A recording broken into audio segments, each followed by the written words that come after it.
നമ്മളൊക്കെ കുറെ കാലമായി കേൾക്കാതിരുന്ന ഒരു വാക്കാണ് ദുരഭിമാനക്കൊല.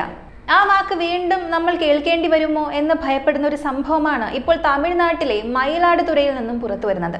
ഇതൊരു ദുരഭിമാന കൊലയാണോ എന്ന് പോലീസ് ഇതുവരെ ഔദ്യോഗികമായി സ്ഥിരീകരിച്ചിട്ടില്ലെങ്കിലും അന്വേഷണം ആ വഴിക്ക് തന്നെയാണ് നീങ്ങുന്നത്. മയിലാടുതുറയിലെ തരങ്കമ്പാടിക്കടുത്തുള്ള പുതുപ്പാളയം സുനാമി ക്വാർട്ടേഴ്സിൽ താമസിക്കുന്ന 19 വയസ്സുകാരനായ പാർത്ഥിപൻ.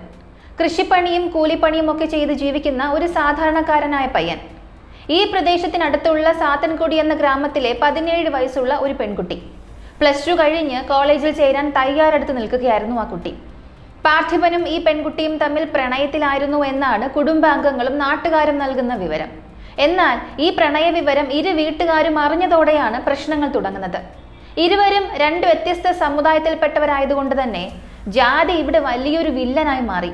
ലോകം എവിടെയൊക്കെ മുന്നേറിയിട്ടും നമ്മുടെ നാട്ടിൽ ഇന്നും ഈ ജാതി ഭ്രാന്ത് തലയ്ക്ക് പിടിച്ച മനുഷ്യർ ജീവിക്കുന്നുണ്ട് എന്നതിന്റെ തെളിവായിരുന്നു പിന്നീട് അവിടെ നടന്നത്.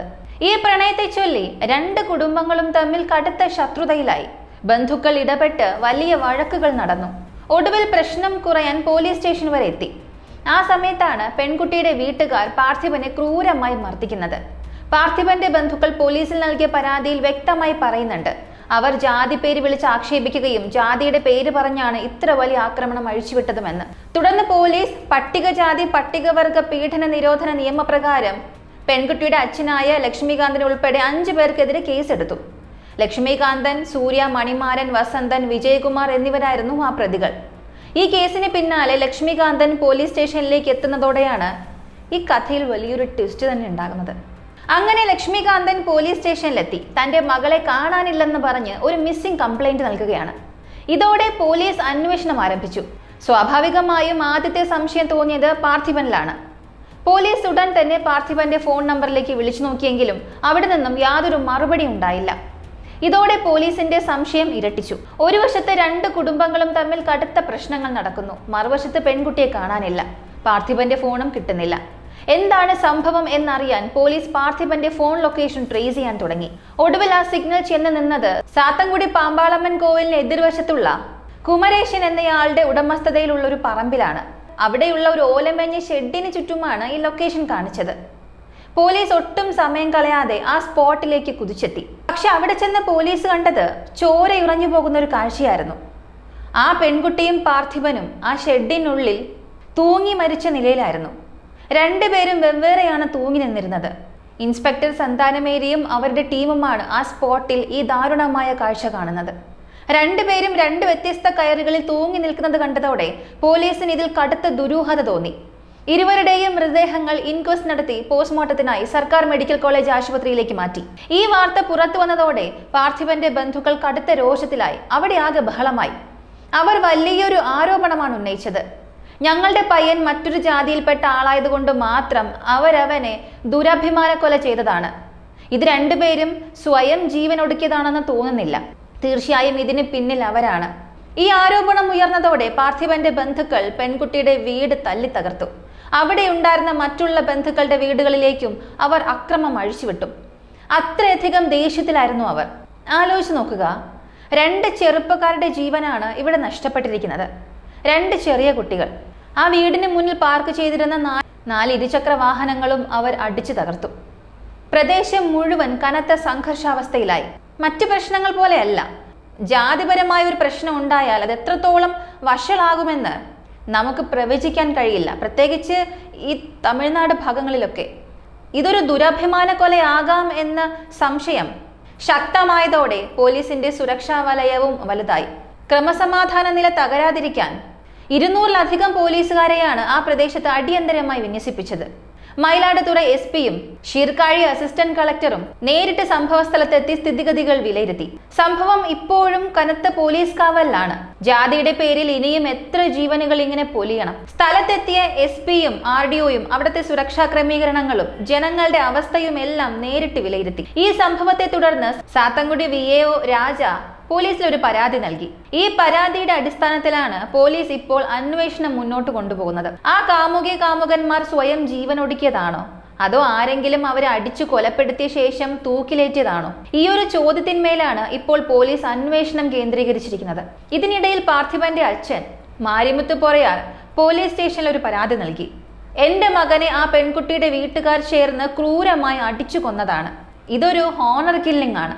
ആ രീതിയിൽ കേസ് രജിസ്റ്റർ ചെയ്ത് കൊലക്കുറ്റത്തിന് അന്വേഷിക്കണമെന്ന് അദ്ദേഹം ആവശ്യപ്പെട്ടതോടെ ഈ പ്രശ്നം കൂടുതൽ വഷളായി. ഇതോടെ രാഷ്ട്രീയ നേതാക്കളും രംഗത്തിറങ്ങി. ഡിസ്ട്രിക്ട് സെക്രട്ടറിമാരായ മോഹൻകുമാർ, അൻവരശൻ തുടങ്ങിയവർ വലിയൊരു ജനക്കൂട്ടവുമായി സ്ഥലത്തെത്തി. കൂടാതെ മാർക്സിസ്റ്റ് കമ്മ്യൂണിസ്റ്റ് പാർട്ടിയുടെ ജില്ലാ deputy secretary Sreenivasan, union secretary Ravichandran, Indian കമ്മ്യൂണിസ്റ്റിന്റെ ജില്ലാ ഡെപ്യൂട്ടി സെക്രട്ടറി കൃഷ്ണമൂർത്തി തുടങ്ങി നിരവധി പ്രമുഖ നേതാക്കൾ സംഭവ സ്ഥലത്തെത്തി അന്വേഷണം നടത്തി. തുടർന്ന് ശക്തമായ സമര പരിപാടികളാണ് അവിടെ നടന്നത്. പ്രതിഷേധക്കാർ ആദ്യം ലക്ഷ്യം വെച്ചത് പൊറയാർ പോലീസ് സ്റ്റേഷനായിരുന്നു. അവർ സ്റ്റേഷന് മുന്നിൽ ധർണയിരുന്നു. പിന്നീട് സാത്തൻകുടി തരങ്കമ്പാടി പ്രധാന റോഡ് ഉപരോധിച്ച് വലിയൊരു റോഡ് ഉപരോധം തന്നെ ആരംഭിച്ചു. ഇതോടെ പ്രദേശം മുഴുവനും കിലോമീറ്ററുകളോളം കനത്ത ഗതാഗത കുരുക്കിലായി. സമരം ശക്തമായതോടെ ക്രമസമാധാന പ്രശ്നം ഉണ്ടാകാതിരിക്കാൻ ഉയർന്ന പോലീസ് ഉദ്യോഗസ്ഥർ സമരക്കാരുമായി ചർച്ചയ്ക്ക് വന്നു. എന്നാൽ സമരക്കാർ കടുത്ത നിലപാടിലായിരുന്നു. ഞങ്ങളുടെ മകനെ അവർ കൊന്നതാണ്, ആ പെൺകുട്ടിയെയും അവർ കൊന്നതാണ്. പ്രതികൾക്കെതിരെ കൊലക്കുറ്റത്തിന് കേസെടുക്കണം, ഇല്ലെങ്കിൽ ഞങ്ങൾ മൃതദേഹം ഏറ്റുവാങ്ങില്ല, അവർ ഉറപ്പിച്ചു തന്നെ പറഞ്ഞു. റോഡ് ഉപരോധം അവസാനിപ്പിക്കാൻ കൂട്ടാക്കാതിരുന്നതോടെ പോലീസ് പലരെയും അറസ്റ്റ് ചെയ്ത് നീക്കാൻ തുടങ്ങി. മറ്റൊരു വശത്ത് ഡിവൈഎഫ്ഐ പ്രവർത്തകരും സമരം ആരംഭിച്ചതോടെ അവിടെയും പോലീസ് 25ഓളം പേരെ അറസ്റ്റ് ചെയ്തു. ഈ ഒരു സമരത്തിനിടയിൽ പാർത്ഥിബന്റെ അമ്മ അവിടെ കിടന്ന് നിലവിളിക്കുന്ന ഒരു ദൃശ്യമുണ്ട്. ആ അമ്മയുടെ കരച്ചിൽ ഇപ്പോൾ സോഷ്യൽ മീഡിയയിൽ ആകെ വലിയ രീതിയിൽ വൈറലായിക്കൊണ്ടിരിക്കുകയാണ്. ഏതൊരു മനുഷ്യന്റെയും കണ്ണു നിറയ്ക്കുന്ന കാഴ്ചയാണത്. കേസിന്റെ ഗൗരവം മനസ്സിലാക്കിയ പോലീസ് ഡിപ്പാർട്ട്മെന്റ് ഇപ്പോൾ ശക്തമായ നടപടികളിലേക്ക് കടന്നിരിക്കുകയാണ്. പാർത്ഥിബനെ മുൻപ് മർദ്ദിച്ചതുമായി ബന്ധപ്പെട്ട കേസിൽ ഇപ്പോൾ 4 പേരെ പോലീസ് അറസ്റ്റ് ചെയ്തിട്ടുണ്ട്. എങ്കിലും ഇതൊരു ദുരഭിമാന കൊലയാണെന്ന് പോലീസ് ഇതുവരെയും ഔദ്യോഗികമായി സ്ഥിരീകരിച്ചിട്ടില്ല. പോലീസ് അത് സ്ഥിരീകരിച്ചു കഴിഞ്ഞാൽ ഈ വിഷയത്തെ നമ്മൾ ഉൾപ്പെടെയുള്ള സമൂഹം കൈകാര്യം ചെയ്യുന്ന രീതി ഇനി ഒരു അടുത്ത ലെവലിലേക്ക് മാറേണ്ടി വരും. കാരണം ജാതി എന്ന ഈ ഒരു വിഷച്ചെടി നമ്മൾ എപ്പോൾ വേരോടെ പിഴുതെറിയുന്നുവോ അപ്പോൾ മാത്രമേ നമ്മുടെ സമൂഹത്തിനൊരു പുരോഗതി ഉണ്ടാവുകയുള്ളൂ. ഈ ജാതിയും പിടിച്ചുകൊണ്ട് തൂങ്ങിക്കിടന്നാൽ അവസാന കാലം വരെ നമ്മൾ ഈ കിണറ്റിലെ തവളകളെ പോലെ ഇങ്ങനെ കിടക്കേണ്ടി വരും. ഇപ്പോൾ സാത്തൻകുടിയിൽ നടന്ന ഈ മരണങ്ങളെ തുടർന്ന് മുൻപ് അവിടെ നടന്ന ചില മരണങ്ങളുടെ ലിസ്റ്റും ഇപ്പോൾ തയ്യാറാക്കുകയാണ്. മുൻപ് അവിടെ നടന്ന മരണങ്ങളൊക്കെ സ്വാഭാവിക മരണങ്ങൾ തന്നെയായിരുന്നു, അതോ അതിന് പിന്നിലും ഇതുപോലെയുള്ള ദുരഭിമാന കൊലകൾ ഒളിച്ചിരിപ്പുണ്ടായിരുന്നോ എന്നിപ്പോൾ പലരും ആ കോണിലൂടെ അന്വേഷിക്കാൻ തുടങ്ങിയിട്ടുണ്ട്. നിയമം നിയമത്തിന്റെ വഴിക്ക് നടക്കട്ടെ, പാർത്ഥിബനും ആ പെൺകുട്ടിക്കും നീതി ലഭിക്കട്ടെ. ഈ സംഭവങ്ങൾക്കിടയിൽ പ്രതിപക്ഷ പാർട്ടികൾ ഗുരുതരമായ ചില വിവരങ്ങളാണ് പുറത്തുവിടുന്നത്.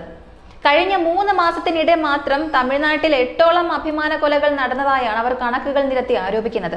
ഇത് തടയാൻ അടിയന്തരമായി ഒരു പ്രത്യേക നിയമം കൊണ്ടുവരണമെന്നാണ് അവരുടെയൊക്കെ ആവശ്യം. മുൻപ് DMK ഭരണകാലത്ത് റിട്ടയർഡ് ജസ്റ്റിസ് KN ഭാഷ അധ്യക്ഷനായ കമ്മീഷൻ സമർപ്പിച്ച റിപ്പോർട്ട് സർക്കാർ ഉടൻ കൈപ്പറ്റണമെന്നും അതിലെ നിർദ്ദേശങ്ങൾ മുൻനിർത്തി പ്രത്യേക നിയമം പാസാക്കണമെന്നും പ്രതിപക്ഷം ആവശ്യപ്പെടുന്നുണ്ട്. എന്നാൽ ഇവിടെയും നമ്മൾ കാണുന്നത് രാഷ്ട്രീയമാണ്.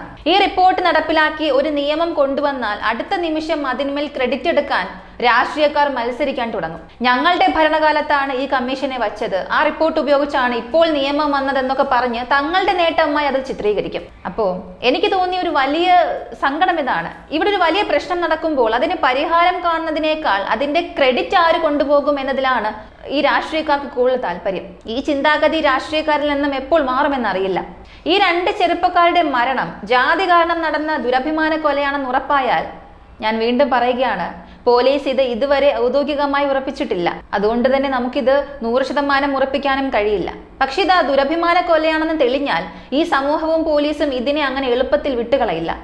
ഇതിന്മേൽ വലിയ ചർച്ചകളും നടപടികളും ഉണ്ടാകും. ഇപ്പോൾ ഈ വിഷയത്തിൽ തമിഴ്നാട് മുഴുവനും ഉറ്റുനോക്കുന്നത് ഒരേ ഒരു വ്യക്തിയിലേക്കാണ്, നമ്മുടെ സാമൂഹിക നീതി വകുപ്പ് മന്ത്രി, അവരുടെ സോഷ്യൽ ജസ്റ്റിസ് മിനിസ്റ്റർ വന്യരേഷ് എന്നയാളിലേക്കാണ്. ഈ കേസിൽ അദ്ദേഹം എത്രത്തോളം ശക്തമായ നടപടി എടുക്കുമെന്നാണ് എല്ലാവരും കാത്തിരിക്കുന്നത്. ഇതൊരു ദുരഭിമാന കൊലയാണെന്ന് തെളിഞ്ഞാൽ അദ്ദേഹം ഇതിൽ നിശബ്ദനായിരിക്കാൻ യാതൊരു സാധ്യതയുമില്ല. ഭരണപക്ഷത്തെ ഒരു മന്ത്രിയാണെങ്കിൽ കൂടി ഇത്തരം വിഷയങ്ങളിൽ ശക്തമായി ശബ്ദമുയർത്തുന്ന വ്യക്തിയാണ് അദ്ദേഹം. അവിടുത്തെ ജനങ്ങൾ കാലങ്ങളായി ആവശ്യപ്പെടുന്ന ഈ ഒരു പ്രത്യേക നിയമത്തിന് വേണ്ടിയുള്ള ആദ്യത്തെ ചുവടുവയ്പ് അദ്ദേഹത്തിന്റെ ഭാഗത്ത് നിന്നും ഉണ്ടാകുമോ എന്ന് നമുക്ക് നോക്കാം. ഈ ഒരു കേസിനെ കുറിച്ചുള്ള നിങ്ങളുടെ അഭിപ്രായം എന്താണ്? ദുരഭിമാന കൊലകൾ തടയാൻ പ്രത്യേക നിയമം ആവശ്യമാണോ? ഞാൻ ചോദിക്കുന്നത് തമിഴ്നാട്ടിൽ മാത്രമല്ല, നമ്മുടെ കേരളത്തിൽ ഇതിനു മുൻപ് നടന്ന, ഇനി ഒരിക്കലും നടക്കില്ല എന്ന് നമുക്ക് ഉറപ്പ് പറയാനേ പറ്റാത്ത ഒരു കാര്യത്തെക്കുറിച്ചാണ്. നമുക്കും ഇങ്ങനെ ഒരു നിയമം വേണം. നിങ്ങളുടെ അഭിപ്രായം എന്താണെന്നുള്ളത് കമന്റിൽ പറയുക. അടുത്ത വീഡിയോയിൽ വീണ്ടും കാണാം.